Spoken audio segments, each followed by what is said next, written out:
Sorry Junglee uncle, నేను మా అమ్మను వదిలి రాలేను.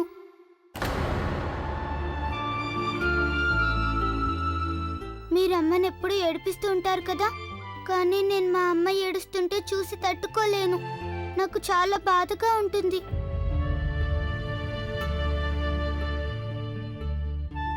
నువ్వు అచ్చం నాలాగే ఉన్నావు కృష్ణ.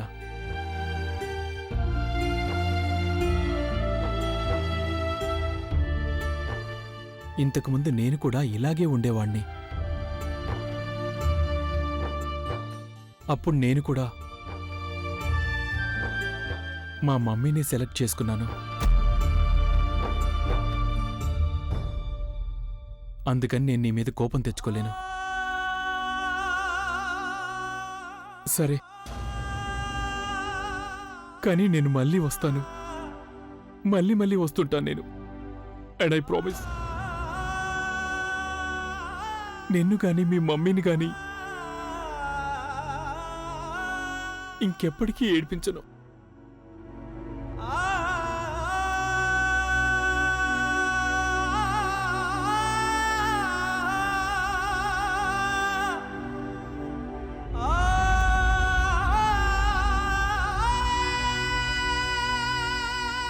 నేనేమి తప్పుగా మాట్లాడలేదుగా అమ్మా, నీకు కోపమేమీ రాలేదుగా?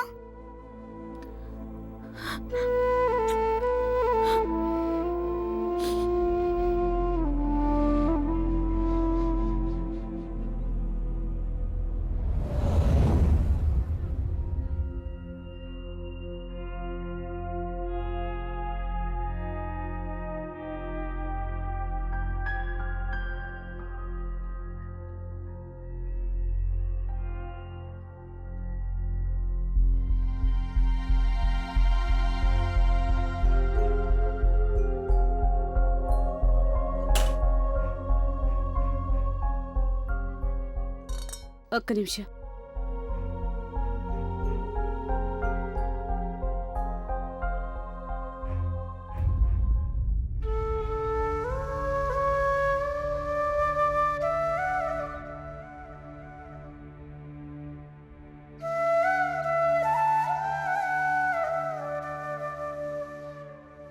ఆ విషయాలు, జ్ఞాపకాలు అన్నింటినీ తన మనసులో నుంచి తీసేయాల్సి ఉంటుంది. ఎందుకంటే తన మనసులో ద్వేషం చోటు చేసుకుంది.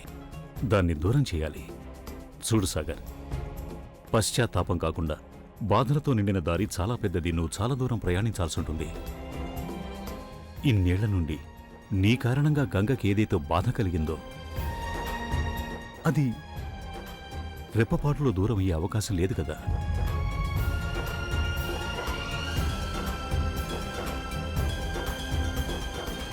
నేను చాలా రోజుల తర్వాత నా ఫేవరెట్ డ్రెస్ వేసుకున్నాను కదమ్మా. ఈ రోజు చాలా ఎంజాయ్ చేద్దాం.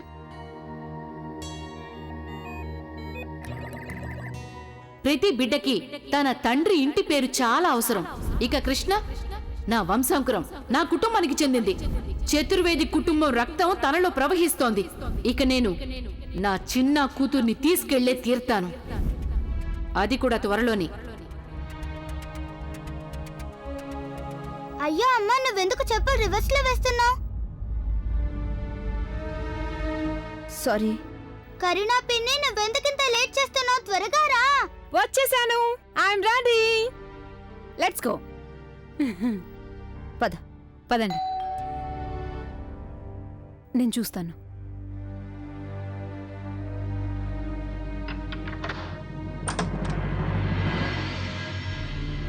సర్ప్రైజ్!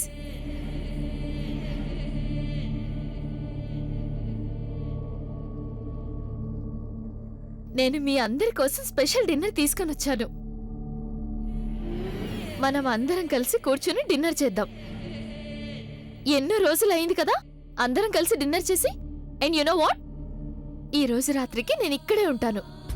అందుకని మనందరం కలిసి ఇవాళ బాగా ఎంజాయ్ చేద్దాం. Okay, let's have dinner. రండి.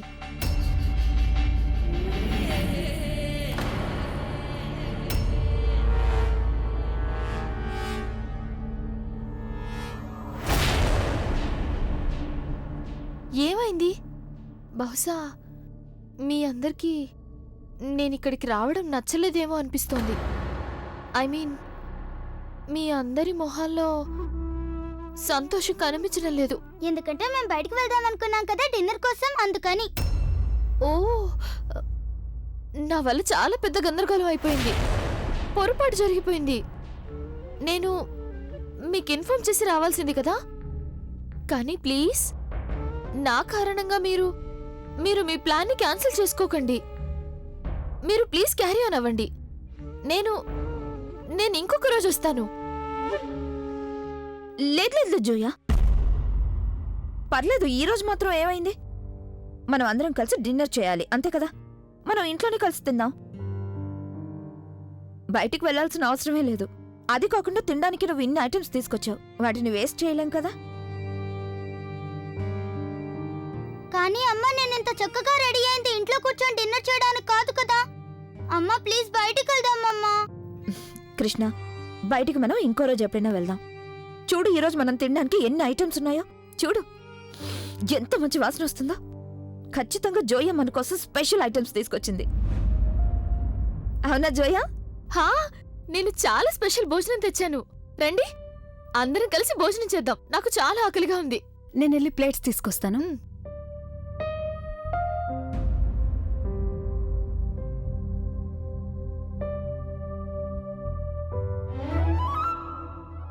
అతి కష్టం మీద బయటికి వెళ్దామని ప్లాన్ చేస్తే జోయా ఆంటీ వచ్చి మొత్తం ప్లాన్ అంతా చెడగొట్టేసింది.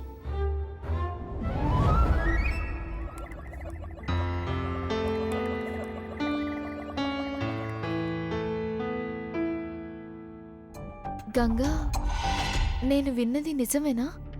నానమ్మ నీతో మాట్లాడడానికి వచ్చిందా? చోటి అమ్మి సాగర్కి చెప్తూ ఉంటే నేను ఈ విషయాన్ని విన్నాను. ఏమైంది? ఏం లేదు. ఏదో జరిగి ఉంటుంది ఖచ్చితంగా. నానమ్మ ఏదో పని మీద వచ్చుంటుంది కదా, అవునా? ఏమైంది? అలాంటిదేం లేదు. నీకు చెప్పాలని లేకపోతే నువ్వు చెప్పొద్దు. కానీ నాకు మాత్రం బాగా అర్థమవుతోంది. వాళ్ళు నిన్ను అంత తేలిగ్గా వదిలేలా లేరు. ఐ మీన్, నేను ఇన్నేళ్ళ నుండి వాళ్ళతో ఉంటున్నాను కదా.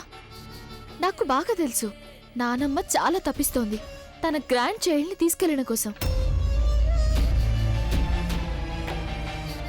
ఆవిడ తన మనసును చంపుకొని సుప్రియ ఇంకా ప్రతి బిడ్డను అడాప్ట్ చేసుకోవడానికి ఒప్పుకున్నారు. కానీ గంగా, మన రక్తానికి అడాప్ట్ చేసుకున్న ఎవరో బిడ్డకి చాలా తేడా ఉంటుంది కదా. ఎప్పుడైతే ఆవిడకి తెలిసిందో కృష్ణ సాగర్ కూతురని, అప్పుడు తను మౌనంగా ఎలా ఉంటుంది? 18 లక్షలు ఒకటోసారి, 18 లక్షలు రెండోసారి, 20 లక్షలు. 20 లక్షలు. చాలా బాగుంది సార్, చాలా బాగుంది సార్. 20 లక్షలు ముందుకు వెళ్తోంది. 24 లక్షలు. 24 లక్షలు. చాలా బాగుంది సార్, చాలా బాగుంది, చాలా బాగుంది. 24 లక్షలు. సార్ 24 లక్షలు అన్నారు. చాలా బాగుంది. 24 లక్షలు. 24 లక్షలు ఒకటోసారి, 24 లక్షలు రెండోసారి, 24 లక్షలు. 30 లక్షలు.